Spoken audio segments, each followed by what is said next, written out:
Headlines presented by ಚಕೋಟೆ. ಸ್ವಾದ, ಗುಣಮಟ್ಟ ಮತ್ತು ವಿಶ್ವಾಸ 30 ವರ್ಷದಿಂದ. ಚಿಕ್ಕಮಗಳೂರು ಜಿಲ್ಲೆಯಲ್ಲಿ ಕೊರೋನಾ ಸ್ಫೋಟ. ನವೋದಯ ಶಾಲೆಯಲ್ಲಿ 70 ಮಂದಿಗೆ ಸೋಂಕು. 63 ವಿದ್ಯಾರ್ಥಿಗಳು, ಶಿಕ್ಷಕರು ಸೇರಿ 7 ಸಿಬ್ಬಂದಿಗೆ ಪಾಸಿಟಿವ್. ಮಕ್ಕಳಲ್ಲಿ ಹೆಚ್ಚಾಗ್ತಾ ಇದೆ ಕೊರೋನಾ ಸೋಂಕಿನ ಭೀತಿ. ಕೇವಲ 10 ದಿನದಲ್ಲಿ 576 ಪುಟಾಣಿಗಳಿಗೆ ಸೋಂಕು. ಶಾಲೆಗಳಿಗೆ ಇನ್ನಷ್ಟು ಟೈಟ್ ಆಗಬೇಕಾಗಿದೆ ಕೊರೋನಾ ರೂಲ್ಸ್. ಮಹಾರಾಷ್ಟ್ರದಲ್ಲಿ ಒಮೈಕ್ರಾನ್ ಜೊತೆಗೆ ಹೆಚ್ಚಾಗ್ತಾ ಇದೆ ಸೋಂಕು. ವಿಜಯಪುರ ಜಿಲ್ಲೆಯ ಗಡಿಯಲ್ಲಿ ತಪಾಸಣೆ. ಜಿಲ್ಲೆಯಲ್ಲಿ ಒಟ್ಟು 11 ಗಡಿ ಚೆಕ್ ಪೋಸ್ಟ್ಗಳ ನಿರ್ಮಾಣ. ಚಿತ್ರರಂಗದ ಹಿರಿಯ ನಟನಿಗೆ ಸ್ಯಾಂಡಲ್ವುಡ್ ಕಂಪನಿ ಕೆಲ ಹೊತ್ತಲ್ಲೇ ಬನಶಂಕರಿ ಚಿತಾಗಾರದಲ್ಲಿ ಅಂತ್ಯ ಸಂಸ್ಕಾರ. ಬ್ರಾಹ್ಮಣ ಸಂಪ್ರದಾಯದಂತೆ ವಿಧಿವಿಧಾನ. ಬೆಂಗಳೂರಿನ ಬಿಜಿಎಸ್ ಗ್ರೌಂಡ್ನಲ್ಲಿ ಪ್ರಾಪರ್ಟಿ ಉತ್ಸವ. ನ್ಯೂಸ್ 18 ಸಹಯೋಗದಲ್ಲಿ ಪ್ರಾಪರ್ಟಿ ಮೇಳ. ಕನಸಿನ ಮನೆ ನಿಮ್ಮದಾಗಿಸಿಕೊಳ್ಳಿಕ್ಕೆ ಒಮ್ಮೆ ಭೇಟಿ ನೀಡಿ.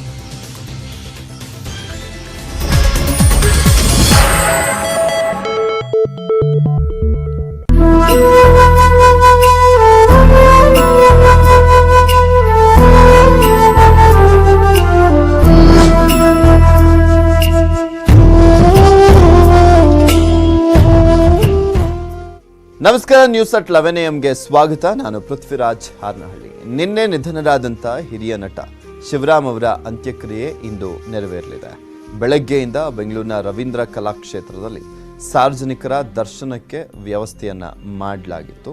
ನೂರಾರು ಗಣ್ಯರು, ಅಭಿಮಾನಿಗಳು, ಆಪ್ತರು ಅಂತಿಮ ದರ್ಶನವನ್ನ ಪಡೆದರು. ಇದೀಗ ಮತ್ತೆ ಪಾರ್ಥಿವ ಶರೀರವನ್ನ ತ್ಯಾಗರಾಜನಗರದ ಮನೆಗೆ ಕೊಂಡೊಯ್ದು ವಿಧಿವಿಧಾನದ ಪ್ರಕಾರ ಪೂಜೆಯನ್ನ ಮಾಡಲಾಗ್ತಾ ಇದೆ. ಬಳಿಕ ಅಲ್ಲಿಂದ ಕೊಂಡೊಯ್ದು ಬನಶಂಕರಿಯ ಚಿತಾಗಾರದಲ್ಲಿ ಬ್ರಾಹ್ಮಣ ಸಂಪ್ರದಾಯದಂತೆ 12:30 ಸುಮಾರಿಗೆ ಅಂತ್ಯಕ್ರಿಯೆಯನ್ನು ನೆರವೇರಿಸಲಾಗುತ್ತೆ.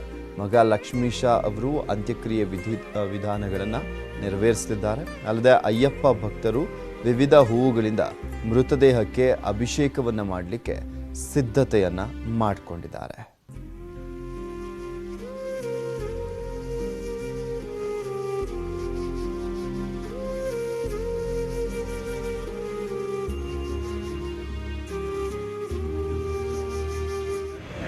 ನಡೆದಾಡು ದೇವರಾದಂಥ ಶಿವರಾಮ ಸ್ವಾಮಿಗಳು ಇವತ್ತು ನಮ್ಮನ್ನ ಬಿಟ್ಟು ಅವರು ಅಯ್ಯಪ್ಪ ಸ್ವಾಮಿಯಾಗಿ ಜ್ಯೋತಿ ಸ್ವರೂಪದಲ್ಲಾಗಿ ನೆಲೆಸಿದ್ದಾರೆ. ನಾವೆಲ್ಲ ಅಯ್ಯಪ್ಪ ಸ್ವಾಮಿಗಳು ನಾವು ಅನಾಥರಾಗಿದ್ದೇವೆ. ನಮ್ಮ ಗುರುಗಳಿಲ್ಲದೆ ನಾವು ಅಯ್ಯಪ್ಪ ಸ್ವಾಮಿಗಳ ವತಿಯಿಂದ ಒಂದು ಪಂಚಾಮೃತ ಅಭಿಷೇಕವನ್ನು, ಪುಷ್ಪಾಭಿಷೇಕವನ್ನು ಏರ್ಪಡಿಸಿದ್ದೇವೆ. ಅವರು ಸಾಕ್ಷಾತ್ ಅಯ್ಯಪ್ಪನ ರೂಪದಲ್ಲಿ ಬರ್ತಾರೆ. ಈ ಅಭಿಷೇಕವನ್ನು ಇಡೀ ಕರ್ನಾಟಕದಂಥ ಎಲ್ಲ ಅಯ್ಯಪ್ಪ ಸ್ವಾಮಿಗಳು ತಮ್ಮ ತಮ್ಮ ಮನೆಯಲ್ಲಿ ಕುಳಿತು ಶಿವರಾಮ ಸ್ವಾಮಿಗಳ ದರ್ಶನವನ್ನ, ಸಾಕ್ಷಾತ್ ಅಯ್ಯಪ್ಪ ಸ್ವಾಮಿ ದರ್ಶನವನ್ನ ಪಡಿಬೇಕು ಅಂತೇಳಿ ನಾವು ಕೇಳ್ಕೊಳ್ತೀವಿ. ನಡೆದಾಡು ದೇವರಾದಂಥ ಶಿವರಾಮ ಸ್ವಾಮಿಗಳು ಇವತ್ತು ನಮ್ಮನ್ನ ಬಿಟ್ಟು ಅವರು ಅಯ್ಯಪ್ಪ ಸ್ವಾಮಿಯಾಗಿ ಜ್ಯೋತಿ. ಇವತ್ತು ಮತ್ತೊಮ್ಮೆ ಚಿತ್ರರಂಗದ ಹಿರಿಯರು, ನಮಗೆಲ್ಲರೂ ಹಿರಿಯರಿಗೆ ಮತ್ತು ಕಿರಿಯರಿಗೆ ಕೊಂಡಿಯಾಗಿದ್ದಂಥ, ನಮಗೆ ಚಿತ್ರರಂಗದ ಹಾಗೂ ಭಾರತ ಚಿತ್ರರಂಗದ ದೊಡ್ಡ ಶಬ್ದಕೋಶವೇ ಅಂತ ಅಂದ್ಕೊಳ್ಬೋದು. ಅಂಥ ಅರ್ಥದಲ್ಲಿ ಇದ್ದ ಮಾಹಿತಿಯ ಭಂಡಾರವೇ ಆಗಿದ್ದ ಶಿವರಾಮಣ್ಣ ಅವರು, ಅಥವಾ ನಾವೆಲ್ಲರೂ ಅವರನ್ನು ಶಿವರಾಮ ಅಂಕಲ್ ಅಂತ ಕರಿತಾ ಇದ್ದಿದ್ದು, ಅವರು ನಮ್ಮನ್ನು ದೈಹಿಕವಾಗಿ ಬಿಟ್ಟು ಅಗಲಿದ್ದಾರೆ. ಒಂದೇ ಒಂದು ಬೇಜಾರಿನ ಸಂಗತಿ ಅಂತಂದರೆ, ಚಿತ್ರರಂಗದವರೆಲ್ಲ ನಾವು ಈ ರೀತಿಯಾಗಿ ಭೇಟಿ ಮಾಡೋಕ್ಕೆ ಆಗೋಯ್ತಲ್ಲ, ಯಾವುದೇ ಒಂದು ಒಳ್ಳೆಯ ವಿಚಾರಗಳಿಗೆ ಭೇಟಿ ಮಾಡೋಕ್ಕಾಗ್ತಾ ಇಲ್ವಲ್ಲ ಅಂತ ಕೊರಗಂತೂ ಖಂಡಿತವಾಗಲೂ ಈ 2 ವರ್ಷಗಳಿಂದ ನಮಗೆ ನಿರಂತರವಾಗಿದೆ. ಈ ಕೊರಗು ಇಲ್ಲಿಗೆ ಅಂತ್ಯವಾಗಬೇಕು. ಚಿತ್ರರಂಗದಲ್ಲಿ ಇನ್ನು ಒಳ್ಳೆಯ ಸುದ್ದಿಗಳು ಬರಬೇಕು. ನಮ್ಮನ್ನೆಲ್ಲರೂ ಹರಸುವ ಹಿರಿಯರು ಹಾಗೂ ಕಿರಿಯರು ನಮ್ಮ ಜೊತೆ ಯಾವಾಗಲೂ ಆರೋಗ್ಯದಿಂದ ಇರಬೇಕು ಅನ್ನೋದೇ ನಮ್ಮೆಲ್ಲರ ಪ್ರಾರ್ಥನೆ. ಇವತ್ತು ಮತ್ತೊಮ್ಮೆ ಶಿವರಾಮಣ್ಣವರು ದಿವಂಗತರಾಗಿದ್ದಾರೆ. ನನ್ನ ಪ್ರಕಾರ ಇದು ಭಾಳ ಅನ್ಯಾಯ, ದೊಡ್ಡ ಆಘಾತ, ಆಶ್ಚರ್ಯಕರವಾದ ಸಂಗತಿ. ಯಾಕೆಂದರೆ ಶಿವರಾಮಣ್ಣವರು ಹೆಲ್ತ್ ಸರಿ ಇಲ್ಲ ಅಂತ ಹೇಳಿ ಮಲಗಿದ್ದೇ ನಾವು ಕೇಳಿಲ್ಲ, ನೋಡಿಲ್ಲ. 365 ದಿವಸನೂ ಆ್ಯಕ್ಟಿವ್ ಆಗಿದ್ದಂಥ ಒಂದು ವ್ಯಕ್ತಿ ಶಿವರಾಮಣ್ಣ. ಎಲ್ರಿಗೂ ಬೇಕಾಗಿದ್ದ ವ್ಯಕ್ತಿ, ಎಲ್ಲ ಕಡೆ ಸಲ್ಲುವಂಥ ವ್ಯಕ್ತಿ. ಯಾವುದೇ ಕಾರ್ಯಕ್ರಮ ಆಗಲಿ, ಯಾವುದೇ ಪೂಜೆ ಕಾರ್ಯಕ್ರಮ ಆಗಲಿ, ದಾನ ಧರ್ಮ ಕಾರ್ಯಕ್ರಮ ಆಗಲಿ, ಎಲ್ಲ ಕಡೆಯೂ ಶಿವರಾಮಣ್ಣ ಬೇಕಾಗಿತ್ತು. ಎಲ್ರಿಗೂ ಸಲ್ಲುವಂಥ ಒಂದು ವ್ಯಕ್ತಿಯಾಗಿತ್ತು.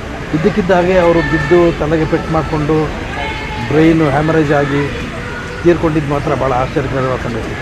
ಇತ್ತೀಚಿನ ದಿನಗಳಲ್ಲಿ ಯಾವಾಗಲೂ ಕಾವಿ ತೊಟ್ಕೊಂಡೇ ಇರೋರು, ಅಷ್ಟು ದೈವ ಭಕ್ತರಾಗಿದ್ದರು. ಯಾರೊಬ್ಬ ವೈರಿನೂ ಇರಲಿಲ್ಲ ಅವ್ರಿಗೆ. ಅವ್ರ ಆತ್ಮಕ್ಕೆ ದೇವರು ಶಾಂತಿಯನ್ನು ನೀಡಲಿ, ಶಿವರಾಮಣ್ಣ ಮತ್ತೆ ಹುಟ್ಟಿ ಬರಲಿ ಅಂತ. ಯಾವಾಗಲೂ ಹಸನ್ಮುಖಿ. ಈಗ ಮಲಗಿರೋದು ನೋಡಿದ್ರೆ ಅಷ್ಟು ನಗು ಮುಖ ಇದೆ ಅವರ ಮುಖದಲ್ಲಿ. ಶಾಂತವಾಗಿರ್ತಿದ್ರು. ಎಲ್ಲ ವಯಸ್ಸಿನ ಜನರ ಜೊತೆ ಅಷ್ಟೇ ಖುಷಿಯಾಗಿ ಬೆರೀತಿದ್ರು. ಒಂದು ಎನ್ಸೈಕ್ಲೋಪೀಡಿಯಾ ಅಂತ ಹೇಳ್ಬೋದು. ಯಾವುದೇ ವಿಷಯ, ಆಮೇಲೆ ಅವರ ಕಲೆಕ್ಷನ್ ಆಗಿರ್ಬೋದು, ಅವರ ಬುಕ್ಸ್ ಅವ್ರು ಕಲೆಕ್ಟ್ ಮಾಡ್ತಿದ್ದಿದ್ದು, ಫೋಟೋಗ್ರಾಫ್ಸು. ರಾಶಿ ಸಹೋದರರು, ಅವರ ಬ್ರದರ್ ರಾಮನಾಥ್ ಮತ್ತು ಶಿವರಾಮ್ ತುಂಬ ದೊಡ್ಡ ಕೊಡುಗೆ ಕೊಟ್ಟಿದ್ದಾರೆ ಕನ್ನಡ ಇಂಡಸ್ಟ್ರಿಗೆ. ಅವರು ಅವರ ಆತ್ಮಕ್ಕೆ ಶಾಂತಿ ಕೋರ್ತಾ ಅವರ ಮಕ್ಕಳು ಅವರಿಗೆ ಈ ದುಃಖ ಭರಿಸೋ ಶಕ್ತಿ ಕೊಡಲಿ ಅಂತ ದೇವರಲ್ಲಿ ಪ್ರಾರ್ಥಿಸ್ತಾ ನಾನು ಹೇಳ್ತೀನಿ. ಏನು ಮಾತಾಡಬೇಕು ಅಂತ ಗೊತ್ತಾಗಲ್ಲ. ಆ ಭಾವನೆಗಳಿಗೆ ಪದಗಳೇ ಇಲ್ಲ. ಅದೇ ರೀತಿ ನಮ್ಮ ಯಜಮಾನ್ರಿಗೂ ಅವ್ರಿಗೂ ಕಾಲೇಜ್ ಡೇಸಿಂದ ಇದು ಜೊತೆಲಿ ಮನೆಗೆ ಬಂದು ಎಷ್ಟೋ ವಿಷಯಗಳ ಬಗ್ಗೆ ಡಿಸ್ಕಸ್ ಮಾಡೋರು, ಹೇಳೋರು. ಆಧ್ಯಾತ್ಮಿಕವಾಗಿ ಅದು ಅಯ್ಯಪ್ಪ ಸ್ವಾಮಿ ಸೇವೆ ಅಂತೂ ಅಖಂಡವಾಗಿ ಮಾಡಿದ್ದಾರೆ. ಇಂಥ ಮಹಾನ್ ವ್ಯಕ್ತಿಗಳ ಜೊತೆ ನಾವಿದ್ವಲ್ಲ ಅನ್ನೋದೇ ನಮ್ಮ ಭಾಗ್ಯ. ಅವ್ರ ಆಶೀರ್ವಾದ ನಮ್ಮಗಳ ಮೇಲೆ ಇದ್ದೇ ಇರುತ್ತೆ. ಏನು ಮಾತಾಡಬೇಕು ಅಂತ ಗೊತ್ತಾಗ. ಶಿವರಾಮ್ ಅಂಕಲ್ ಅವ್ರನ್ನ ಕಳ್ಕೊಂಡು ದೊಡ್ಡ ನಷ್ಟ ಆಗಿದೆ ನಮ್ಮ ಕನ್ನಡ ಚಿತ್ರರಂಗಕ್ಕೆ. ಹಿರಿಯರು, ಬಹಳ ಒಳ್ಳೆ ವ್ಯಕ್ತಿ. ಎಲ್ಲದಕ್ಕಿಂತ ಹೆಚ್ಚಾಗಿ ಹಲವಾರು ಕ್ಷೇತ್ರದಲ್ಲಿ, ನಮ್ಮ ಚಿತ್ರರಂಗದಲ್ಲೇ ಹಲವಾರು ಕ್ಷೇತ್ರದಲ್ಲಿ ತುಂಬ ಚೆನ್ನಾಗಿ ಅವ್ರನ್ನ ತೊಡಗಿಸ್ಕೊಂಡಿದ್ರು. ಒಂದು ಎಲ್ರಿಗೂ ಮಾರ್ಗದರ್ಶನ ನೀಡ್ತಾಯಿದ್ರು. ಜೊತೆಗೆ ಪರ್ಸ್ನಲ್ಲಾಗೆ ನಮ್ಮ ಫ್ಯಾಮಿಲಿಗೆ ತುಂಬ ಹತ್ತಿರವಾದವರು. ಯಾಕೆಂದರೆ ಅವರು ನನ್ನ ಹಸ್ಬೆಂಡ್ ಕ್ಲೈಂಟು, ಹಾಗಾಗಿ ತುಂಬ ಒಂದು ಹತ್ತಿರದ ಒಡನಾಟ ಇತ್ತು. ಅದಕ್ಕೂ ಮೀರಿದ್ದು ಅವರು ಯಾವುದೇ ವಿಚಾರದಲ್ಲಾಗಲಿ, ಒಂದು ಪೂಜೆ ಪುನಸ್ಕಾರ ಇರ್ಬೋದು, ಆಧ್ಯಾತ್ಮಿಕ ಇರ್ಬೋದು, ಅಥವಾ ನಟನೆ ಅಂತ ಬಂದಾಗಿರ್ಬೋದು, ತುಂಬ ಚೆನ್ನಾಗಿ ಒಂದು ಮನೆಯಲ್ಲಿ ಒಬ್ಬರು ಹಿರಿಯರು ಇದ್ರೆ ಹೇಗಿರುತ್ತೋ ಆ ಥರ ಒಂದು ತುಂಬ ಸಮಾಧಾನದಿಂದ, ತುಂಬ ಆತ್ಮೀಯವಾಗಿ, ಆಪ್ಯಾಯತವಾಗಿ, ತುಂಬ ಚೆನ್ನಾಗಿ ಎಲ್ಲರ ಹತ್ರನೂ ಬೆರೀತಾ ಇದ್ರು. ನನಗೆ ಅವರಲ್ಲಿ ತುಂಬ ಇಷ್ಟವಾಗ್ತಾ ಇದ್ದಿದ್ದ ಗುಣ ಏನು ಅಂತಂದರೆ, ಮುಂಚೆ ಕನ್ನಡ ಚಿತ್ರರಂಗ ಅವರು ಆಲ್ಮೋಸ್ಟು ಎಷ್ಟು ವರ್ಷದಿಂದ ಇದ್ದಾರೆ, ಅವಾಗ ಹೇಗಿರ್ತಾ ಇತ್ತು, ಪುಟ್ಟಣ್ಣ ಅವ್ರ ಸಿನಿಮಾಗಳಿರ್ಬೋದು, ಅವ್ರ ಹತ್ರ ಕೆಲಸ ಮಾಡುವಂಥ ಒಂದು ಎಕ್ಸ್ಪೀರಿಯನ್ಸ್ ಇರ್ಬೋದು, ಎಲ್ಲರ ಬಗ್ಗೆನೂ ಎಷ್ಟೊಂದು ಹಿರಿಯ ಕಲಾವಿದ್ರನ್ನ ನಾವುಗಳೆಲ್ಲ ನೋಡೇ ಇಲ್ಲ. ಅವ್ರು ಹೇಗಿರ್ತಾ ಇದ್ರು, ಆವಾಗಿನ ಟೈಮ್ಸ್ ಹೇಗಿರ್ತಾ ಇತ್ತು ಅಂತ ತುಂಬ ಚೆನ್ನಾಗಿ ಹೇಳೋರು. ಅದೆಲ್ಲ ಇವತ್ತು ಮಿಸ್ ಮಾಡ್ಕೋತೀವಿ. ಅವರಿದ್ದ ಈಗ ಅನ್ನಿಸ್ತಾ ಇದೆ, ಅವರಿದ್ದಾಗ ಅದನ್ನೆಲ್ಲ ಒಂದು ದಾಖಲೆ ರೂಪದಲ್ಲಿ ಇಟ್ಕೋಬೇಕಾಗಿತ್ತು. ಏಕೆಂದರೆ it is such a unique experience. ಈಗ ಆ ಥರ ಕತೆ ಹೇಳೋರು, ಅವಾಗ ನಡೆದಂಥ ವಿಷಯಗಳನ್ನೆಲ್ಲ ತಿಳಿಸ್ಕೊಡೋರು ಯಾರೂ ಇಲ್ಲ. ಇಷ್ಟು ಬೇಗ ಇವ್ರು ನಮ್ಮನ್ನು ಬಿಟ್ಟು ಹೋಗ್ತಾರೆ ಅಂತ ಅಂದ್ಕೊಂಡಿರಲಿಲ್ಲ. ಹಾಸ್ಪಿಟಲ್ಗೆ ಅಡ್ಮಿಟ್ ಆದಾಗಲೂ ಇಲ್ಲ ಚೇತರಿಸ್ಕೋಬೋದು, ಯಾಕೆಂದರೆ ಅವರೆಲ್ಲ ಅಷ್ಟೊಂದು ಶಕ್ತಿ ಇತ್ತು. ಇತ್ತೀಚಿನ ದಿನಗಳಲ್ಲಿ ನೋಡಿದಾಗ್ಲೂ ಅಷ್ಟು ಶಕ್ತಿ ಇತ್ತು. ಎಲ್ಲದಕ್ಕಿಂತ ಹೆಚ್ಚಾಗಿ ಅಷ್ಟೊಂದು ಪೂಜೆ ಪುನಸ್ಕಾರ ಮಾಡಿ ಒಂಥರ ಒಂದು ಅವರಲ್ಲೇ ಒಂದು ದೈವಿಕವಾದ ಒಂದು ಕಳೆ ಇತ್ತು. ಈ ಥರ ಆಗತ್ತೆ ಅಂತ ಎಕ್ಸ್ಪೆಕ್ಟ್ ಮಾಡೇ ಇರಲಿಲ್ಲ. ತುಂಬ ಬೇಜಾರಾಗತ್ತೆ. ದೇವರು ಅವರ ಆತ್ಮಕ್ಕೆ ಶಾಂತಿ ಕೊಡಲಿ ಅಂತ ಕೇಳ್ಕೊತೀನಿ. ಶಿವರಾಮಣ್ಣವರು ಒಂದು ರೀತಿಯಲ್ಲಿ ಬೇರೆ ಥರದ ಭಿನ್ನ ವ್ಯಕ್ತಿತ್ವ. ಕೆಲವರೆಲ್ಲ ನಾವೆಲ್ಲ ಸುಖಕ್ಕಾಗ್ತೀವಿ. ಎಲ್ಲರ ಮನೇಲಿ ಫಂಕ್ಷನ್ನು ಅಂದರೆ ಸಂತೋಷ ಹೋಗ್ತೀವಿ, ಮದುವೆ ಅಂದರೆ ಸಂತೋಷ ಹೋಗ್ತೀವಿ. ಯಾರಿಗಾದ್ರೂ ಕಷ್ಟ ಇದ್ದರೆ ಹೋಗ್ತಾ ಇದ್ದಿದ್ದು ಶಿವರಾಮಣ್ಣ. ಕೆಲವರು ಸುಖಕ್ಕಾದರೆ ಶಿವರಾಮಣ್ಣ ಕಷ್ಟಕ್ಕಾಗ್ತಾ ಇದ್ರು ಅಂತ ಚಿತ್ರರಂಗದಲ್ಲಿ ಅನೇಕರು ಮಾತಾಡ್ತಾರೆ. ಯಾರಿಗೂ ಒಂದು ಹಾರ್ಶ್ ಕೆಟ್ಟ ಮಾತುಗಳನ್ನು ಕ್ರೌರ್ಯದಿಂದ ಇದ್ದ ಮಾತುಗಳನ್ನು ಆಡೋರೇ ಅಲ್ಲ ಶಿವರಾಮ. ಅಂಥ ಶಿವರಾಮಣ್ಣ ಭಾಳ ತುಂಬು ಜೀವನ ನಡೆಸಿ 84 ವರ್ಷ ಅವ್ರಿಗೆ ಮಕ್ಕಳಿದ್ದಾರೆ. ತುಂಬ ಅವ್ರ ಕುಟುಂಬಸ್ಥರು ಮಾತ್ರ ಇದರಲ್ಲಿ ಪಾಲ್ಗೊಳ್ಳುತ್ತಾರೆ. ಇದು ಹೆಚ್ಚು ಕಮ್ಮಿ 40 to 45 ನಿಮಿಷ ಕಾರ್ಯಕ್ರಮ ಇರುತ್ತೆ. ಚಿತಾಗಾರದಲ್ಲಿ ಏನಾದರೂ ಮತ್ತೆ ಚಿತ್ತಾಗಾರದಲ್ಲಿ ಒಂದು ಅರ್ಧ ಗಂಟೆ ಕಾರ್ಯಕ್ರಮ. ಯಾವ ತರ ವಿಧಿವಿಧಾನ ಇರುತ್ತೆ? ಅದು ಪಥಪಿಂಡಗಳಿರುತ್ತೆ, ಕರ್ಣ ಮಂತ್ರಗಳೆಲ್ಲ ಇರುತ್ತೆ, ಅಗ್ನಿ ಪ್ರದಾನ ಎಲ್ಲ ಇರುತ್ತೆ. ಅದು ಯಜುರ್ವೇದ ಸಂಪ್ರದಾಯ ಮೂಲಕವಾಗಿ ಏನು ಬರುತ್ತದೆ ಅದೆಲ್ಲ. ನಿಮ್ಮ ಹೆಸರು? ನಾಗರಾಜ್ ಶರ್ಮಾ. ಯಾಕಂದರೆ ಅವ್ರ ವ್ಯಕ್ತಿತ್ವನ ನನ್ನಂಥ ಯಕ್ಷಿತ ಮನುಷ್ಯ ಗುಣಗಾನ ಮಾಡಲಿಕ್ಕೆ ಅಯೋಗ್ಯ ಅಂತ ಅನಿಸ್ತದೆ. ಯಾಕೆಂದರೆ ಅಜಗಜ ವ್ಯತ್ಯಾಸ ಬಂದುಬಿಡ್ತದೆ. ಅವರು ಅತ್ಯಂತ ಹೆಚ್ಚಿನ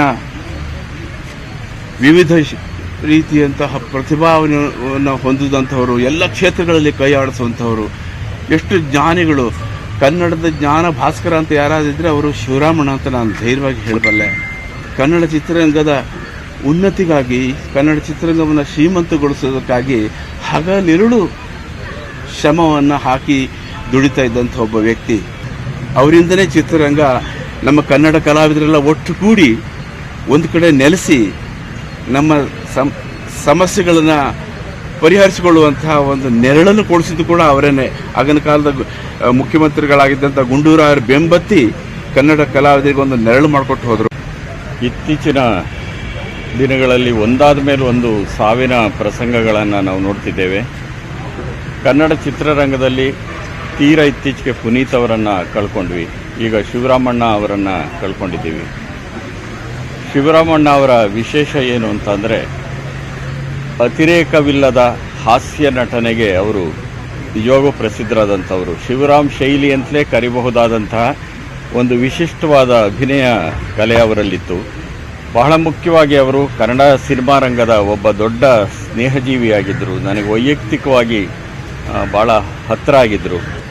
ಕಲಾವಿದರ ಸಂಘದ ಕಾರ್ಯದರ್ಶಿಯಾಗಿ ಅವರು ಮಾಡಿದ ಕೆಲಸ ಅಪರೂಪದ್ದು. ಒಬ್ಬ ಸ್ನೇಹಜೀವಿಯನ್ನು, ವಿಶಿಷ್ಟ ಶೈಲಿಯ ಒಬ್ಬ ಕಲಾವಿದರನ್ನು ನಾವು ಕಳ್ಕೊಂಡಿದ್ದೇವೆ. ಅವರಿಗೆ ನನ್ನ ಶ್ರದ್ಧಾಂಜಲಿ.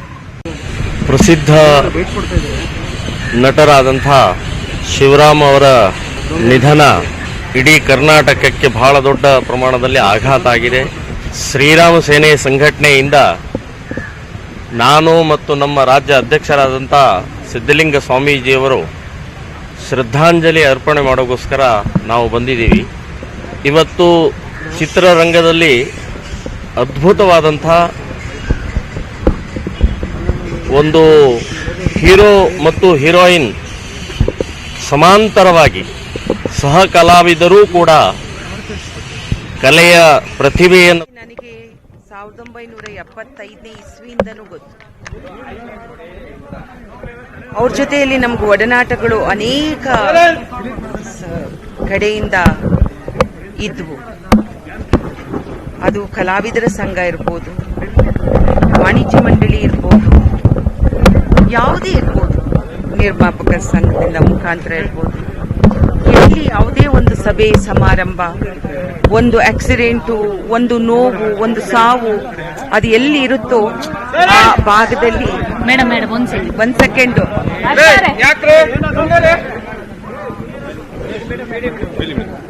ಅಯ್ಯೋ ತಮ್ಮ, ಈ ಸಂದರ್ಭದಲ್ಲಿ ದಯವಿಟ್ಟು ಮಾತಾಡಬೇಡಿ.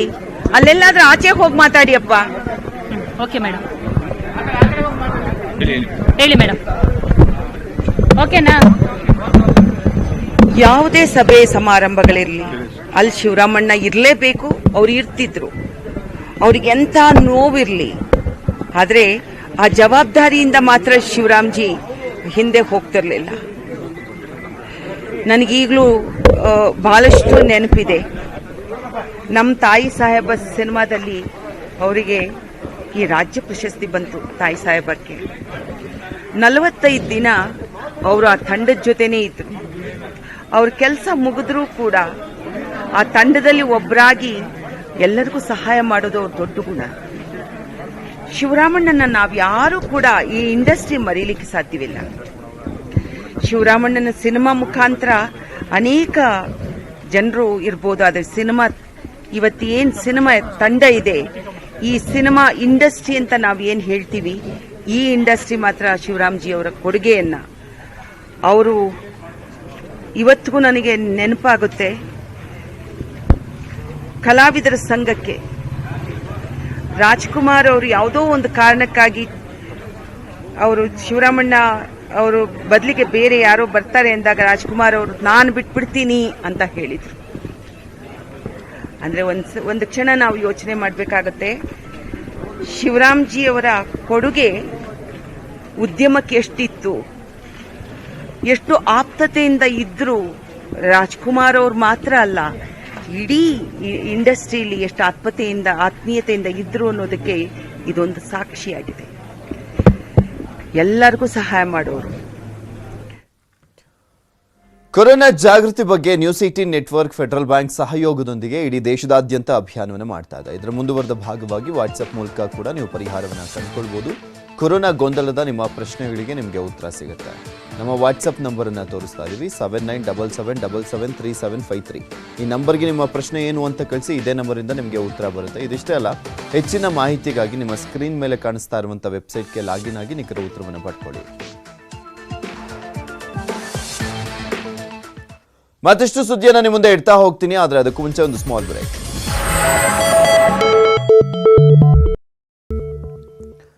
ಒಂದ್ ಕಡೆ ಒಮೈಕ್ರಾನ್ ಸೋಂಕು, ಮತ್ತೊಂದ್ ಕಡೆ ಕೊರೋನಾ ಹೆಚ್ಚಳ. ಶಾಲಾ ಕಾಲೇಜು ಮಕ್ಕಳಿಗೂ ಕೊರೋನಾ ಕಂಟಕ. ಒಮೈಕ್ರಾನ್ ಎಂಟ್ರಿ, ಭಯ ಬೇಡ, ಎಚ್ಚರ ಇರಲಿ.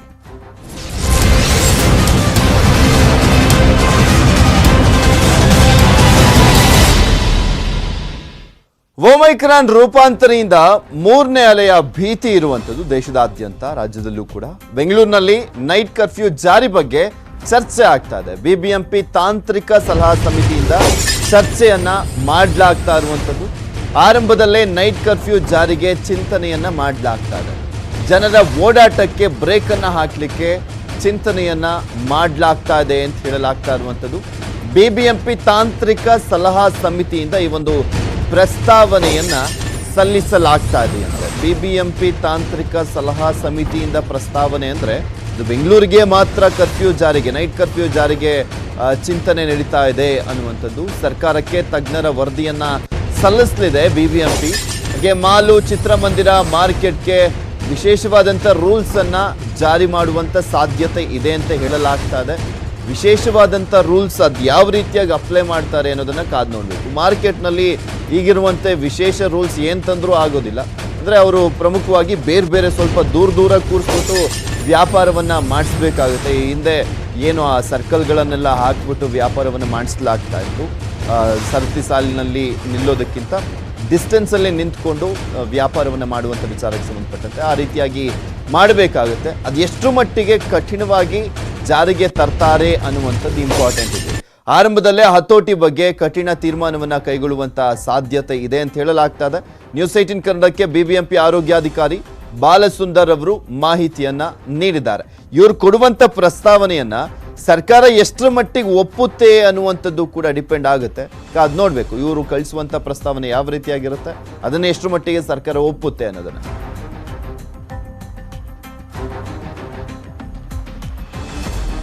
ಬೆಂಗಳೂರಿನ ಮಟ್ಟಿಗೆ, ಬೆಂಗಳೂರಿಗೇನೆ ಸಪರೇಟ್ ಆದಂತ ರೂಲ್ಸ್ ಅನ್ನ ಜಾರಿಗೆ ತರುವಂತ ನಿಟ್ಟಿನಲ್ಲಿ ಬಿಬಿಎಂಪಿ ಮುಂದಾಗ್ತಾ ಇದೆ, ಚಿಂತನೆಯನ್ನ ನಡೆಸ್ತಾ ಇರುವಂತದ್ದು. ಆ ಒಂದು ನಿಟ್ಟಿನಲ್ಲೇ ಪ್ರಸ್ತಾವನೆಯನ್ನ ಸಲ್ಲಿಸಲಿಕ್ಕೂ ಕೂಡ ರೆಡಿಯಾಗಿದೆ. ಇದ್ರ ಬಗ್ಗೆ ಸರ್ಕಾರಕ್ಕೆ ಪ್ರಸ್ತಾವನೆಯನ್ನ ಸಲ್ಲಿಸಲಿದ್ದಾರಂತೆ. ಇದ್ರ ಬಗ್ಗೆ ನಮಗೆ ಬಿಬಿಎಂಪಿಯ ಆರೋಗ್ಯಾಧಿಕಾರಿ ಆಗಿರುವಂತ ಬಾಲಸುಂದರ್ ಅವರು ಮಾಹಿತಿಯನ್ನ ನೀಡಿರುವಂತದ್ದು. ಮಾಲ್ಗಳಾಗಿರ್ಬೋದು, ಚಿತ್ರಮಂದಿರಗಳಲ್ಲಿ, ಮಾರ್ಕೆಟ್ಗಳಲ್ಲಿ ಜನರು ಎಲ್ಲಿ ಹೆಚ್ಚಾಗಿ ಸೇರ್ತಾರೆ ಆ ಒಂದು ಕಡೆಗಳಲ್ಲಿ ಒಂದು ಕಠಿಣವಾದಂಥ ರೂಲ್ಸ್ ಅನ್ನ ಆರಂಭದಲ್ಲೇ ತರುವಂಥ ವಿಚಾರಕ್ಕೆ ಸಂಬಂಧಪಟ್ಟಂತೆ ಬಿಬಿಎಂಪಿ ಮುಂದಾಗ್ತಾ ಇದೆ. ಪ್ರಸ್ತಾವನೆಯನ್ನ ಸಲ್ಲಿಸಲಿಕ್ಕೆ ರೆಡಿ ಆಗಿರುವಂಥದ್ದು. ನೋಡಬೇಕು ಯಾವ್ಯಾವ ರೀತಿಯಾಗೆಲ್ಲ ರೂಲ್ಸ್ ಅನ್ನ ತರ್ತಾರೆ ಅಂತ. ಮತ್ತು ಒಂದ್ ಕಡೆ ನೈಟ್ ಕರ್ಫ್ಯೂ ಅನ್ನ ತರುವಂಥ ವಿಚಾರಕ್ಕೆ ಸಂಬಂಧಪಟ್ಟಂತೆನೂ ಕೂಡ ಚಿಂತನೆ ನಡೀತಾ ಇದೆಯಂತೆ.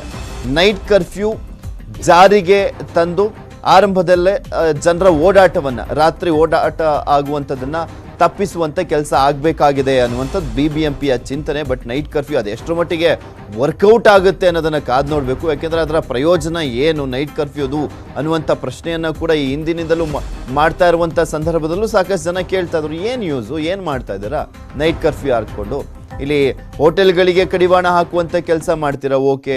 ವ್ಯಾಪಾರಕ್ಕೆ ಕಡಿವಾಣ ಹಾಕುವಂಥ ಕೆಲಸವನ್ನ ಮಾಡ್ತೀರಾ, ಓಕೆ. ಬೆಳಗ್ಗೆಲ್ಲ ಅಡ್ಡಾಡಕ್ಕೆ ಬಿಟ್ಬಿಟ್ಟು ರಾತ್ರಿ ಏನು ಕೊರೋನಾ ಮಲ್ಕೊಳ್ಳುತ್ತಾ, ಈ ರೀತಿಯಾಗೆಲ್ಲ ಪ್ರಶ್ನೆಯನ್ನು ಮಾಡ್ತಾ ಇದ್ರು ಈ ಹಿಂದೆ ನೈಟ್ ಕರ್ಫ್ಯೂ ಇರದಂಥ ಸಂದರ್ಭದಲ್ಲಿ. ನೋಡಬೇಕು ಈಗ ಬೆಂಗಳೂರಿಗೆ ಸಪರೇಟ್ ಆದಂಥ ಒಂದು ರೂಲ್ಸ್ ಅನ್ನ ತರುವಂಥ ನಿಟ್ಟಿನಲ್ಲಿ ಬಿಬಿಎಂಪಿ ಮುಂದಾಗ್ತಾ ಇದೆಯಂತೆ. ಆ ಪ್ರಸ್ತಾವನೆ ಸಲ್ಲಿಸಿದಂಥ ಸಂದರ್ಭದಲ್ಲಿ ಅಧಿಕೃತವಾಗಿ ಗೊತ್ತಾಗುತ್ತೆ. ಸದ್ಯಕ್ಕೆ ಬಾಲಸುಂದರ್ ಅವರು ಬಿಬಿಎಂಪಿ ಆರೋಗ್ಯಾಧಿಕಾರಿಗಳು ಮಾಹಿತಿಯನ್ನು ನೀಡಿದ್ದಾರೆ. ಇದ್ರ ಬಗ್ಗೆ ಮತ್ತಷ್ಟು ಡೀಟೇಲ್ಸ್ ಅನ್ನ ನೀಡ್ತಾರೆ ನಮ್ಮ ಪ್ರತಿನಿಧಿ ಆಶಿಕ್ ದೂರವಾಣಿ ಸಂಪರ್ಕದಲ್ಲಿ ಜಾಯಿನ್ ಆಗ್ತಾ ಇದ್ದಾರೆ. ಆಶಿಕ್, ಬೆಂಗಳೂರಿನ ಮಟ್ಟಿಗೆನೆ ಸಪರೇಟ್ ಆದಂತ ಒಂದು ರೂಲ್ಸ್ ಅನ್ನ, ಕೊರೋನಾ ರೂಲ್ಸ್ ಅನ್ನ ಜಾರಿಗೆ ತರುವಂತ ನಿಟ್ಟಿನಲ್ಲಿ ಬಿಬಿಎಂಪಿ ಮುಂದಾಗ್ತಾ ಇದೆ. ಆ ಒಂದು ನಿಟ್ಟಿನಲ್ಲಿ ಸರ್ಕಾರಕ್ಕೆ ಪ್ರಸ್ತಾವನೆಯನ್ನ ಸಲ್ಲಿಸಲಿಕ್ಕೆ ರೆಡಿ ಆಗಿದೆ ಅಂತ ಹೇಳಲಾಗ್ತಾ ಇರುವಂತದ್ದು. ಯಾವ ರೀತಿಯಾಗಿರುತ್ತೆ ಆ ಪ್ರಸ್ತಾವನೆ ಅಂತ?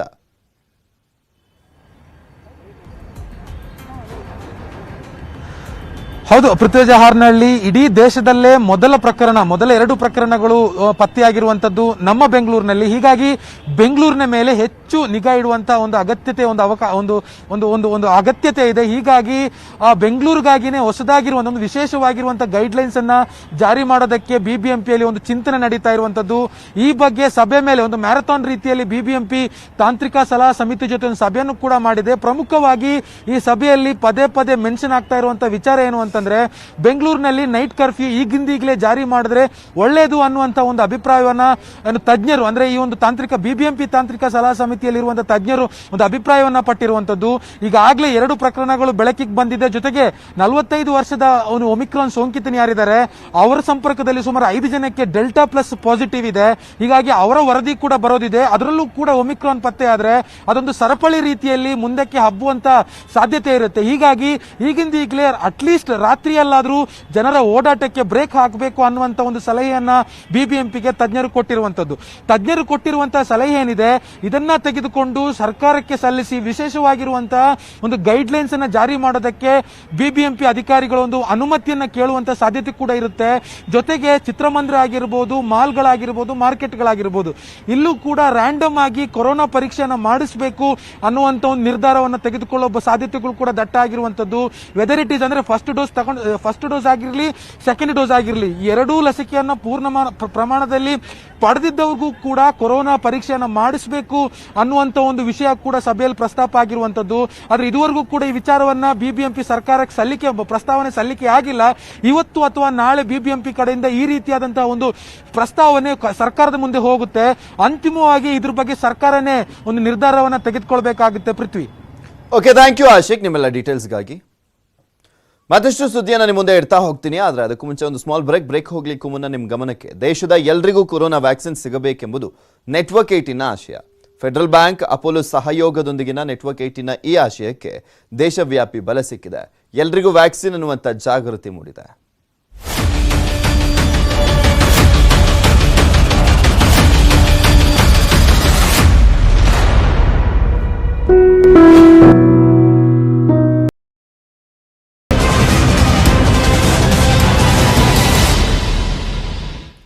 ದೇಶದಲ್ಲಿ ಮೊದಲ ಬಾರಿಗೆ ಒಮೈಕ್ರಾನ್ ಕೇಸ್ ಕರ್ನಾಟಕದಲ್ಲಿ ಪತ್ತೆ ಆಗಿತ್ತು. ಅದಾದ್ಮೇಲೆ ಗುಜರಾತ್, ಮಹಾರಾಷ್ಟ್ರದಲ್ಲಿ ಪತ್ತೆ ಆಗಿತ್ತು. ಈಗ ಮತ್ತೊಂದು ಕೇಸ್ ವರದಿಯಾಗಿದೆ. ದೇಶದಲ್ಲಿ ಮತ್ತೊಂದು ಒಮೈಕ್ರಾನ್ ಕೇಸ್ ಪತ್ತೆ ಆಗಿರುವಂಥದ್ದು ಅದು ದೆಹಲಿಯಲ್ಲಿ ಪತ್ತೆ ಆಗಿದೆ ಒಮೈಕ್ರಾನ್ ಕೇಸ್. ರಾಷ್ಟ್ರದ ರಾಜಧಾನಿಯಲ್ಲೂ ಕೂಡ ಈಗ ಒಮೈಕ್ರಾನ್ ಕೇಸ್ ಪತ್ತೆ ಆಗಿರುವಂಥದ್ದು. ಈ ಮೂಲಕ ದೇಶದಲ್ಲಿ ಟೋಟಲ್ ಆಗಿ ಒಮೈಕ್ರಾನ್ ಪ್ರಕರಣಗಳು 5ಕ್ಕೆ ಏರಿಕೆ ಆದಂತಾಗಿದೆ. ತಾಂಜಾನಿಯಾ ದೇಶದಿಂದ ಬಂದಿದ್ದಂಥ ವ್ಯಕ್ತಿಗೆ ಸೋಂಕು ಇರುವಂಥದ್ದು ದೃಢಪಟ್ಟಿದೆ. ಅದು ಒಮೈಕ್ರಾನ್ ಕೇಸ್. ಕರ್ನಾಟಕದಲ್ಲಿ 2 ಕೇಸ್, ಮಹಾರಾಷ್ಟ್ರದಲ್ಲಿ 1, ಗುಜರಾತ್ನಲ್ಲಿ 1 ಕೇಸ್. ಮಹಾರಾಷ್ಟ್ರ, ಗುಜರಾತ್ನಲ್ಲಿ ಆ ಕೇಸ್ಗಳು ಇರುವಂಥದ್ದು ನಿನ್ನೆ ಗೊತ್ತಾಯಿತು. ಇವತ್ತು ದೆಹಲಿಯಲ್ಲೂ ಕೂಡ 1 ಕೇಸ್ ಇರುವಂಥದ್ದು ಪತ್ತೆ ಆಗಿದೆ. ಇವರ ಕಾಂಟ್ಯಾಕ್ಟ್ಸ್, ಪ್ರೈಮರಿ ಮತ್ತು ಸೆಕೆಂಡರಿ ಕಾಂಟ್ಯಾಕ್ಟ್ಸ್ಗಳಿಗೂ ಏನಾದರೂ ಬಂದಿದೆಯಾ ಅದು ಅನ್ನುವಂಥದ್ದು ಗೊತ್ತಾಗಬೇಕಾಗಿರುವಂಥದ್ದು. ನೋಡೋಣ ಇನ್ನು ಎಲ್ಲೆಲ್ಲಿ ಎಷ್ಟೆಷ್ಟು ಪ್ರಕರಣಗಳು ವರದಿ ಆಗ್ತಾ ಹೋಗ್ತವೆ ಅಂತ. ಮೊದಲಿಗೆ ನಾವು ಕೊರೋನಾ ಬಂದಂಥ ಸಂದರ್ಭದಲ್ಲಿ ಹೀಗೆ ನೋಡ್ತಾ ಇದ್ವಿ. 1 ಪ್ರಕರಣ ವರದಿ ಆಯಿತು, ಇವತ್ತೊಂದು 3 ಪ್ರಕರಣ ವರದಿ ಆಯಿತು, ದೇಶದಲ್ಲಿ 5 ಪ್ರಕರಣ ವರದಿ ಆಯಿತು ಅನ್ನೋದನ್ನು ನೋಡ್ತಾ ಇದ್ವಿ. ಅದಾದಮೇಲೆ ಯಾವ ರೀತಿಯಾಗಿ ಸ್ಫೋಟ ಆಯಿತು ಅಂತ ನಿಮ್ಗೆಲ್ರಿಗೂ ಕೂಡ ಗೊತ್ತಿದೆ. ಕೆಲವೊಂದು ಕಡೆ 3ನೇ ಅಲೆಯ ಮುನ್ಸೂಚನೆಯ ಅನ್ನುವಂಥ ಪ್ರಶ್ನೆಗಳು ಸಹಜವಾಗಿ ಕೆಲವರನ್ನ ಕಾಡುತ್ತೆ. ಬಟ್ ಈಗಲೇ ಹೇಳಲಿಕ್ಕೆ ಆಗೋದಿಲ್ಲ, ಏಕೆಂದರೆ ಈ ಪ್ರಕರಣಗಳು ಇನ್ನೂ 5ರಲ್ಲೇ ಇದೆ. ಇನ್ನು ದೇಶದಲ್ಲಿ ಎಲ್ಲೆಲ್ಲಿ ಎಷ್ಟೆಷ್ಟು ಪ್ರಕರಣ ವರದಿ ಆಗ್ತವೆ ನೆಕ್ಸ್ಟ್ ಕಾದು ನೋಡಬೇಕಾಗಿದೆ. ಚಿಕ್ಕಮಗಳೂರು ಜಿಲ್ಲೆಯಲ್ಲಿ ಕೊರೋನಾ ಸ್ಫೋಟವಾಗಿದೆ. ನವೋದಯ ವಿದ್ಯಾಲಯದಲ್ಲಿ 70 ಮಂದಿಗೆ ಸೋಂಕು ಕಾಣಿಸಿಕೊಂಡಿರುವಂಥದ್ದು. ವಿದ್ಯಾರ್ಥಿಗಳು, ಶಿಕ್ಷಕರು ಸೇರಿದಂತೆ ಟೋಟಲ್ ಆಗಿ 70 ಮಂದಿಗೆ ಪಾಸಿಟಿವ್ ಆಗಿದೆ. ಚಿಕ್ಕಮಗಳೂರು ಜಿಲ್ಲೆಯ ನವೋದಯ ಶಾಲೆ ಒಂದರಲ್ಲಿ, ಬಾಳೆಹೊನ್ನೂರಿನ ಸೀಗೊಡ್ಲುವಿನಲ್ಲಿರುವಂಥ ವಸತಿ ಶಾಲೆ ಅದು ನವೋದಯ ಶಾಲೆ. ಒಟ್ಟು 63 ವಿದ್ಯಾರ್ಥಿಗಳಿಗೆ ಕೊರೋನಾ ಸೋಂಕು ಬಂದಿದೆ. ಇನ್ನು 7 ಜನ ಸಿಬ್ಬಂದಿಗೆ ಸೋಂಕು ಬಂದಿರುವಂಥದ್ದು. ಶಿಕ್ಷಕರು 4 ಸಿಬ್ಬಂದಿ ಸೇರಿ ಟೋಟಲ್ ಆಗಿ 7 ಜನ ಶಿಕ್ಷಕರು, 4 ಸಿಬ್ಬಂದಿ ಮತ್ತು ಒಂದು ಕಡೆ 63 ಜನ ವಿದ್ಯಾರ್ಥಿಗಳು. 418 ವಿದ್ಯಾರ್ಥಿಗಳು ಸಿಬ್ಬಂದಿಗೆ ಟೆಸ್ಟ್ ಅನ್ನ ಮಾಡಿದ್ರು ಆರೋಗ್ಯ ಇಲಾಖೆಯವರು. ವಸತಿ ಶಾಲೆಯಲ್ಲಿಯೇ ಎಲ್ರಿಗೂ ಕ್ವಾರಂಟೈನ್ ಅನ್ನ ಮಾಡಲಾಗಿದೆ. ಮೊದಲೇ ವಸತಿ ಶಾಲೆ ಬೇರೆ, ಸೊ ಹೀಗಾಗಿ ಅಲ್ಲೇ ಎಲ್ರಿಗೂ ಕ್ವಾರಂಟೈನ್ ಅನ್ನು ಮಾಡಲಾಗಿದೆ. ಸ್ಥಳದಲ್ಲಿ ಆರೋಗ್ಯ ಇಲಾಖೆ ಸಿಬ್ಬಂದಿಯನ್ನು ಕೂಡ ನಿಯೋಜನೆ ಮಾಡಲಾಗಿರುವಂಥದ್ದು. ಮೊದಲು 418 ಜನರನ್ನ ಟೆಸ್ಟ್ ಮಾಡಲಾಗಿದೆ. ಈ ಸಂದರ್ಭದಲ್ಲಿ ಟೋಟಲ್ ಆಗಿ 70 ಜನಕ್ಕೆ ಇರುವಂಥದ್ದು ಗೊತ್ತಾಗಿರುವಂಥದ್ದು. ನವೋದಯ ಸ್ಕೂಲ್ನಲ್ಲಿ 3 ದಿನದಲ್ಲಿ 70 ಕೇಸ್ ಬಂದಂತಾಗಿದೆ. 3 ದಿನದಲ್ಲಿ ಟೆಸ್ಟ್ ಮಾಡಲಾಗಿರುವಂಥದ್ದು. 3 ದಿನದಿಂದಲೂ ಕೂಡ ಟೆಸ್ಟ್ ಮಾಡಿದಂಥ ಸಂದರ್ಭದಲ್ಲಿ ಈಗ ಟೋಟಲ್ ಆಗಿ ಅಲ್ಲಿ ಕೊರೋನಾ ಸೋಂಕಿತರ ಸಂಖ್ಯೆ 70ಕ್ಕೆ ಏರಿಕೆ ಆದಂತಾಗಿದೆ. ಇದ್ರ ಬಗ್ಗೆ ಮತ್ತಷ್ಟು ಡೀಟೇಲ್ಸ್ ಅನ್ನು ನೀಡ್ತಾರೆ ನಮ್ಮ ಪ್ರತಿನಿಧಿ ವೀರೇಶ್ ದೂರವಾಣಿ ಸಂಪರ್ಕದಲ್ಲಿ ಜಾಯ್ನ್ ಆಗ್ತಾ ಇದ್ದಾರೆ. ವೀರೇಶ್, ಈ ಒಂದು ಶಾಲೆಯಲ್ಲಿ ಮೊದಲಿಗೆ ಗೊತ್ತಾಗಿದ್ದು ಹೇಗೆ ಅಂತ, ಅಂದ್ರೆ ಯಾರಾದ್ರೂ ವಿದ್ಯಾರ್ಥಿಗಳಿಗೆ ಬಂದಿತ್ತಾ ಫಸ್ಟ್?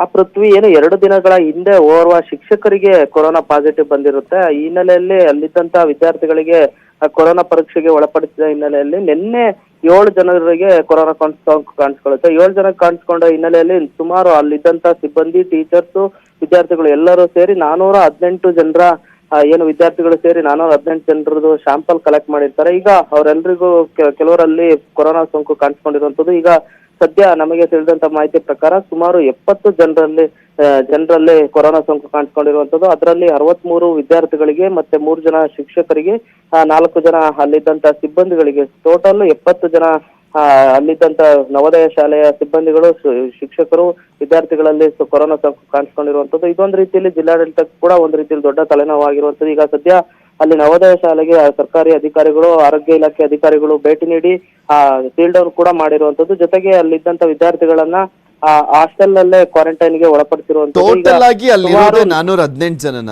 ವೀರೇಶ್ ಅಲ್ಲಿ ಎಲ್ಲರನ್ನೂ ಟೆಸ್ಟ್ ಮಾಡಿದಂತಾಗಿದೆ ಹಾಗಾದ್ರೆ ಈಗ?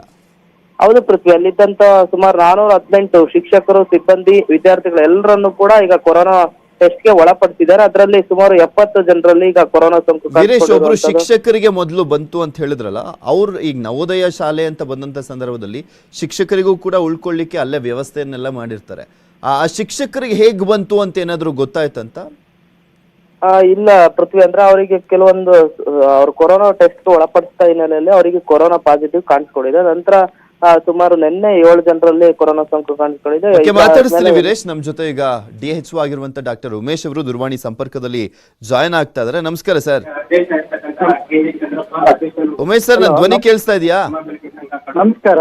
ನಮಸ್ತೆ ಸರ್, 70 ಜನ ಟೋಟಲ್ ಆಗಿ ಆ ನವೋದಯ ಶಾಲೆಯಲ್ಲಿ ಕೇಸಸ್ಗಳು ವರದಿ ಆಗಿರುವಂತದ್ದು. ಹೇಗಿದ್ದಾರೆ ಮಕ್ಕಳು ಈಗ? ಏನ್ ಪರಿಸ್ಥಿತಿ ಇದೆ? ಮಕ್ಕಳು ಎಲ್ಲರೂ ಸಿಂಪ್ಟಮ್ಯಾಟಿಕ್ ಇದ್ದಾರೆ. ಓಕೆ.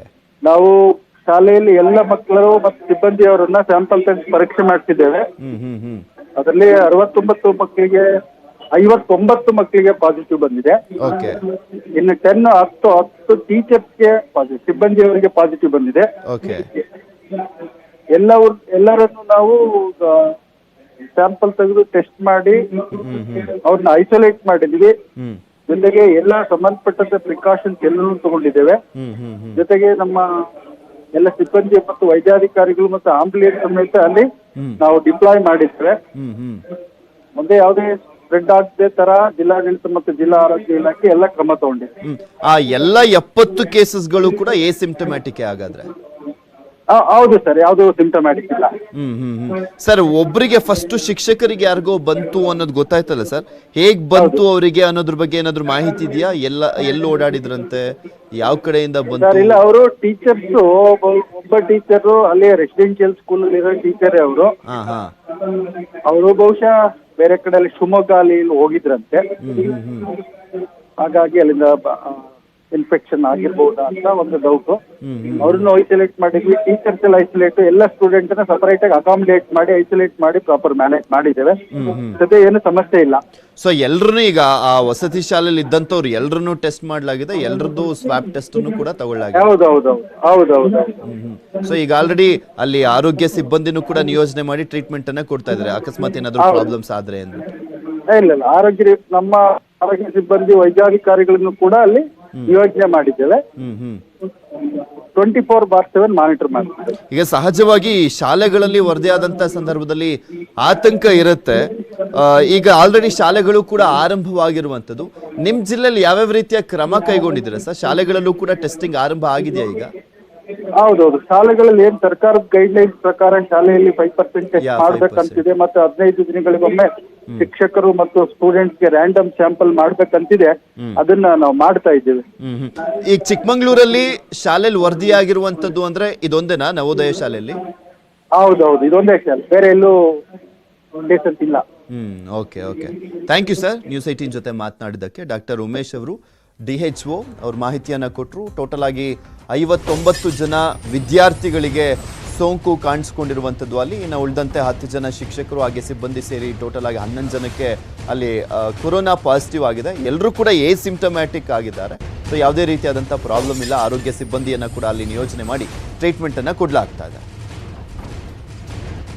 ಮತ್ತಿಷ್ಟು ಸುದ್ದಿಯನ್ನ ನಿಮ್ಮ ಮುಂದೆ ಇಡ್ತಾ ಹೋಗ್ತೀನಿ, ಆದರೆ ಅದಕ್ಕೂ ಮುಂಚೆ ಒಂದು ಸ್ಮಾಲ್ ಬ್ರೇಕ್.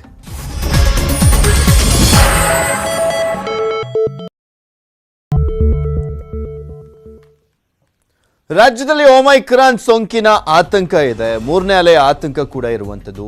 ಈಗ ಆಲ್ರೆಡಿ ಸರ್ಕಾರ ಕಟ್ಟುನಿಟ್ಟಿನ ತಪಾಸಣೆಯನ್ನ ಮಾಡುವಂತೆ ಸೂಚನೆಯನ್ನ ಕೂಡ ಕೊಟ್ಟಿದೆ. ಮಾಲ್ಗಳಲ್ಲಿ ಕಟ್ಟುನಿಟ್ಟಿನ ತಪಾಸಣೆ ನಡೆಸಬೇಕು. ಮಾಲ್ ಒಳಗಡೆ ಬರುವಂತವರ ಪ್ರತಿಯೊಬ್ಬರ ಸೆಕೆಂಡ್ ಡೋಸ್ ಸರ್ಟಿಫಿಕೇಟ್ ಅನ್ನ ಪರಿಶೀಲನೆ ಮಾಡಬೇಕು. ಹಾಗಿದ್ರೆ ಮಾತ್ರ ಒಳಗಡೆ ಬಿಡ್ಕೋಬೇಕು ಅಂತ ಸೂಚನೆಯನ್ನ ಕೊಟ್ಟಿದೆ. ಬೆಂಗಳೂರಿನ ಮಾಲ್ಗಳಲ್ಲಿ ಕಟ್ಟುನಿಟ್ಟಿನ ಕ್ರಮವನ್ನ ಕೈಗೊಳ್ಳಲಾಗ್ತಾ ಇದೆಯಾ ಇಲ್ವಾ ಅನ್ನೋದ್ರ ಬಗ್ಗೆ ನ್ಯೂಸ್ 18 ರಿಯಾಲಿಟಿ ಚೆಕ್ ಅನ್ನ ಕೂಡ ಮಾಡಿದೆ. ಮಾಲ್ಗಳಲ್ಲಿ BBMPಯಿಂದ ಕೋವಿಡ್ ಟೆಸ್ಟ್ ಅನ್ನ ಕೂಡ ಮಾಡಲಾಗ್ತಾ ಇದೆ. ಕೋವಿಡ್ ಟೆಸ್ಟ್ ಕ್ಯಾಂಪ್ ಅನ್ನ ಹಮ್ಮಿಕೊಳ್ಳಲಾಗ್ತಾ ಇದೆ. ಅಲ್ಲಿ ಟೆಸ್ಟ್ ಅನ್ನ ಮಾಡಲಿಕ್ಕೆ ಮತ್ತೊಂದು ಕಡೆ ಲಸಿಕೆ ಪಡೆಯುವಂತವರಿಗೆ ಲಸಿಕೆಯನ್ನ ಕೂಡ ಕೊಡ್ಲಿಕ್ಕೆ ಕ್ಯಾಂಪ್ ಅನ್ನ ಹಮ್ಮಿಕೊಳ್ಳಲಾಗಿರುವಂಥದ್ದು BBMP. ಒಳ್ಳೆ ಪ್ಲಾನ್ ಇದು, ಚೆನ್ನಾಗಿ ವರ್ಕೌಟ್ ಆಗ್ಬೋದು ಅಂತ ಕಾಣಿಸುತ್ತೆ. ಟೆಸ್ಟ್ ಮಾಡುವಂಥದ್ದು ಒಂದ್ ಕಡೆ ಆದ್ರೆ ಲಸಿಕೆಯನ್ನ ಕೂಡ ಕೊಡ್ಲಿಕ್ಕೆ ಮುಂದಾಗಿದೆ BBMP.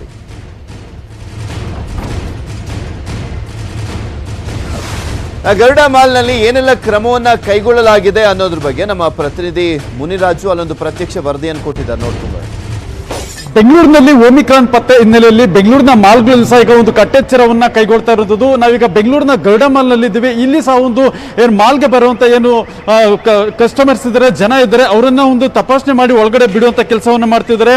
ಅದರಲ್ಲಿ ಪ್ರಮುಖವಾಗಿ ಏನು 2 ಡೋಸ್ ಪಡೆದಿರುವಂತ ಒಂದು ನಾಗರಿಕರು ಮಾತ್ರ ಒಂದು ಒಳಗಡೆ ಪ್ರವೇಶ ಕೊಡಬೇಕು ಅಂತ ಹೇಳಿ ಈಗ ಸರ್ಕಾರ ಒಂದು ಕಟ್ಟುನಿಟ್ಟಿನ ಒಂದು ಸೂಚನೆ ಕೊಟ್ಟಿರೋದ್ರಿಂದ ಈಗ ಪ್ರತಿಯೊಬ್ಬರ ಒಂದು ಏನು ಮೊಬೈಲ್ ನಲ್ಲಿರುವಂತಹ ಸರ್ಟಿಫಿಕೇಟ್ ಅನ್ನ ಚೆಕ್ ಮಾಡಿ ಒಳಗಡೆ ಬಿಡುವಂತ ಕೆಲಸವನ್ನ ಈಗ ಮಾಲ್ನ ಸಿಬ್ಬಂದಿ ಮಾಡ್ತಾ ಇರೋದನ್ನ ನಾವು ನೋಡ್ತಾ ಇರಬಹುದು. ಏನು 2 ಡೋಸ್ ಪಡೆದಿರುವಂತಹ ವ್ಯಕ್ತಿಗಳು ಮಾತ್ರ ಎಂಟ್ರಿ ಆಗಬೇಕು ಅಂತ ಹೇಳಿ ಈಗ ಎಂಟ್ರೆನ್ಸ್ ನಲ್ಲೇ ಒಂದು ಮೊಬೈಲ್ ನಲ್ಲಿ ಅವರ ಒಂದು ಸರ್ಟಿಫಿಕೇಟ್ಸ್ ಅನ್ನ ಏನು ವ್ಯಾಕ್ಸಿನ್ ಪಡೆದಿರುವಂತಹ ಒಂದು ಸರ್ಟಿಫಿಕೇಟ್ ಅನ್ನ ಚೆಕ್ ಮಾಡಿ ಅದನ್ನ ಖಾತ್ರಿ ಪಡಿಸಿಕೊಂಡು ನಂತರ ಒಳಗಡೆ ಬಿಡ್ತಾ ಇರೋದನ್ನ ನಾವು ಇಲ್ಲಿ ಕಾಣಬಹುದಾಗಿದೆ.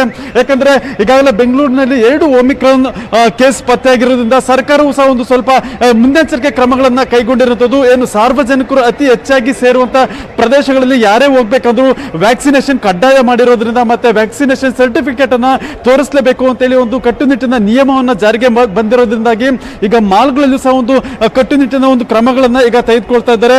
ಮತ್ತೆ ಅದೇ ರೀತಿಯಾಗಿ ಏನು ಸಿಂಗಲ್ ಡೋಸ್ ಪಡೆದು ನಂತರ 2ನೇ ಡೋಸ್ ಪಡೆದೇ ಇರುವಂತಹ ಏನು ವ್ಯಕ್ತಿಗಳು ಯಾರಾದ್ರೂ ಬಂದ್ರೆ ಅಂತವ್ರಿಗೆ ಇಲ್ಲಿ ಒಂದು ಕೋವಿಡ್ ಟೆಸ್ಟ್ ಅನ್ನು ಸಹ ಮಾಡಲಾಗುತ್ತೆ. ಈಗಾಗಲೇ BBMP ಅವರು ಇಲ್ಲಿ ಒಂದು ಕ್ಯಾಂಪ್ ಅನ್ನು ಸಹ ತೆರೆದಿದ್ದು ಅದರಲ್ಲಿ ಯಾರು ಕೋವಿಡ್ ಟೆಸ್ಟ್ ಮಾಡಿ ನಂತರ ಅವ್ರಿಗೆ ವ್ಯಾಕ್ಸಿನ್ ಮಾಡುವಂತ ಕೆಲಸವನ್ನು ಸಹ ಈಗಾಗಲೇ ಇಲ್ಲಿನ ಸಿಬ್ಬಂದಿಯವರು ಮಾಡ್ತಾ ಇರೋದು. ಯಾಕಂದ್ರೆ ಈಗಾಗಲೇ BBMP ವ್ಯಾಪ್ತಿಯಲ್ಲಿ ಒಂದು BBMP ಮತ್ತೆ ಸರ್ಕಾರ ಒಂದು ಕಟ್ಟುನಿಟ್ಟಿನ ಕ್ರಮಗಳನ್ನ ಕೈಗೊಳ್ಳೋದಕ್ಕೆ ಮುಂದಾಗಿದ್ದು ಸಾರ್ವಜನಿಕರು ಸಹ ಒಂದು ಕೆಲವು ಎಚ್ಚರಿಕೆಗಳನ್ನ ಕೊಡ್ತಾ ಇರೋದು. ಮತ್ತೆ ಯಾರು ವ್ಯಾಕ್ಸಿನೇಷನ್ ಪಡ್ಕೊಂಡಿಲ್ಲ, ಫಸ್ಟ್ ಡೋಸ್ ಆಗಲಿ ಅಥವಾ ಸೆಕೆಂಡ್ ಡೋಸ್ ಆಗಲಿ ಅಂತವರಿಗೆ ಒಂದು ವ್ಯಾಕ್ಸಿನೇಷನ್ ಮಾಡುವಂತ ಕ್ಯಾಂಪ್ ಸಹ ಇಲ್ಲಿ ಇದೆ. ಮತ್ತೆ ಅವ್ರಿಗೆ ಒಂದು ಏನು ಸ್ವಾಬ್ ಅನ್ನ ಪಡ್ಕೊಂಡು ಅವ್ರಿಗೆ ಟೆಸ್ಟ್ ಮಾಡುವಂತ ಕೆಲಸವನ್ನು ಸಹ ಈಗ ಬೆಳಗ್ಗೆಯಿಂದ ಸಹ ಇಲ್ಲಿ BBMP ವೈದ್ಯರು ಇಲ್ಲಿ ಮಾಡ್ತಾ ಇರೋದು. ಈಗಾಗಲೇ ನಾವು ನೋಡ್ಬೋದು ಸರತಿ ಸಾಲಿನಲ್ಲಿ ಬಂದು ಯಾರು ಸಿಂಗಲ್ ಡೋಸ್ ಪಡ್ಕೊಂಡಿದ್ದಾರೆ ಅಂತವ್ರಿಗೆ 2ನೇ ಡೋಸ್ ಹಾಕುವಂತ ಕೆಲಸವನ್ನು ಸಹ ಈಗ ಇಲ್ಲಿ ಮಾಡ್ತಾ ಇದ್ದಾರೆ. ಪ್ರತಿಯೊಬ್ಬರು ಸಹ ಇಲ್ಲಿ ಬಂದು ಒಂದು ಮೊಬೈಲ್ ನಲ್ಲಿ ಫಸ್ಟ್ ಡೋಸ್ ಅನ್ನ ತೋರಿಸ್ತಾರೆ, ನಂತರ ಅವ್ರನ್ನ ರಿಜಿಸ್ಟ್ರೇಷನ್ ಮಾಡಿಸ್ಕೊಂಡು ನಂತರ ಅವ್ರಿಗೆ 2ನೇ ಡೋಸ್ ಹಾಕುವಂತ ಕೆಲಸವನ್ನು ಸಹ ಈಗ ಅಲ್ಲೊಂದು ಕ್ಯಾಂಪ್ ನಲ್ಲಿ ಆಗ್ತಿರೋದನ್ನ ನಾವು ನೋಡ್ಬೋದು. ಅಲ್ಲಿ ಸೆಕೆಂಡ್ ಡೋಸ್ ವ್ಯಾಕ್ಸಿನೇಷನ್ ಹಾಕುವಂತ ಕೆಲಸವನ್ನು ಸಹ ಈಗಾಗಲೇ ಅಲ್ಲಿನ ಒಂದು ಸಿಬ್ಬಂದಿ ಅವರು ಮಾಡ್ತಾ ಇರೋದು. ಯಾಕಂದ್ರೆ ಬೆಂಗಳೂರಿನ ಒಂದು ಸುರಕ್ಷತೆ ದೃಷ್ಟಿಯಿಂದಾಗಿ ಮತ್ತೆ ಓಮಿಕ್ರಾನ್ ಸಹ ಪತ್ತೆಯಾಗಿರೋದ್ರಿಂದ ಏನು ಕೋವಿಡ್ ಹರಡುವಿಕೆಯನ್ನ ಮತ್ತೆ ಅದನ್ನು ತಡೆಗಟ್ಟುವ ಸಲುವಾಗಿ ಈಗಾಗಲೇ BBMP ಮತ್ತೆ ಸರ್ಕಾರ ನಗರದಲ್ಲಿ ಒಂದು ಸಾಕಷ್ಟು ಕಟ್ಟುನಿಟ್ಟಿನ ಕ್ರಮಗಳನ್ನ ಕೈಗೊಳ್ಳೋದಕ್ಕೆ ಮುಂದಾಗಿರೋದ್ರಿಂದ ಈಗ ಮಾಲ್ ಸೇರಿದಂತೆ ಜನ ಸೇರುವಂತಹ ಸ್ಥಳಗಳಲ್ಲಿ ಒಂದು ಎಚ್ಚರಿಕೆ ಒಂದು ನಿಯಮಗಳನ್ನ ಈಗಾಗಲೇ ಪಾಲಿಸೋದಕ್ಕೆ ಒಂದು ಸೂಚನೆಯನ್ನ ಕೊಟ್ಟಿರೋದು. ಕ್ಯಾಮರಾ ಪರ್ಸನ್ ಗುರುಶೇಖರ್ ಜೊತೆ Muniraju, news 18 Kannada, Bengaluru. Silicon city Bengaluru ಹಾಗೂ ಸುತ್ತಮುತ್ತ ನಮ್ಮದೇ ಆದಂಥ ಒಂದು ಸೈಟ್ ಇರಬೇಕು, ಮನೆ ಕಟ್ಟಿಸ್ಬೇಕು, ನಮ್ಮದೇ ಆದಂಥ ಒಂದು ಫ್ಲಾಟು ವಿಲ್ಲಾ ಇರಬೇಕು ಅನ್ನುವಂಥದ್ದು ಎಲ್ಲರ ಕನಸು. ಇಂಥವರ ಕನಸು ನನಸು ಮಾಡಲಿಕ್ಕೆ ನ್ಯೂಸ್ 18 ಸಹಯೋಗದಲ್ಲಿ ಪ್ರಾಪರ್ಟಿ ಉತ್ಸವ ನಡೀತಾ ಇದೆ. ಬೆಂಗಳೂರಿನ ಹೊಸಹಳ್ಳಿ ಮೆಟ್ರೋ ಬಳಿ ಇರುವಂತಹ BGS ಗ್ರೌಂಡ್ನಲ್ಲಿ ಪ್ರಾಪರ್ಟಿ ಉತ್ಸವ ನಡೀತಾ ಇರುವಂಥದ್ದು. ರಿಯಲ್ ಎಸ್ಟೇಟ್ ಎಕ್ಸ್ಪೋದಲ್ಲಿ 25ಕ್ಕೂ ಹೆಚ್ಚು ಉತ್ತಮ ಡೆವಲಪರ್ಸ್ಗಳ ಸ್ಟಾಲ್ಗಳಿದೆ. ಜನರ ಆಶೋತ್ತರಗಳಿಗೆ ತಕ್ಕಂತೆ ರಿಯಲ್ ಎಸ್ಟೇಟ್ ಎಕ್ಸ್ಪೋಗಳನ್ನು ಮಾಡ್ತಾ ಇರುವಂಥದ್ದು. ನಿನ್ನೆ ಆರಂಭವಾದಂಥ ಪ್ರಾಪರ್ಟಿ ಉತ್ಸವಕ್ಕೆ ಉತ್ತಮ ರೆಸ್ಪಾನ್ಸ್ ಸಿಗ್ತಾ ಇದೆ. ಇಂದು ಸಂಜೆ 7 ಗಂಟೆವರೆಗೂ ಈ ಎಕ್ಸ್ಪೋ ಇರುತ್ತೆ. ಅತಿ ಕಡಿಮೆ ಬೆಲೆಯಲ್ಲಿ ಕನಸಿನ ಮನೆ, ಸೈಟ್ ಅಥವಾ ಅಪಾರ್ಟ್ಮೆಂಟನ್ನು ಖರೀದಿ ಮಾಡಲಿಕ್ಕೆ ಮಿಸ್ ಮಾಡದೆ ಭೇಟಿ ಕೊಡಿ. ಈ ಸದಾವಕಾಶವನ್ನು ಬಳಸ್ಕೊಳ್ಳಿ.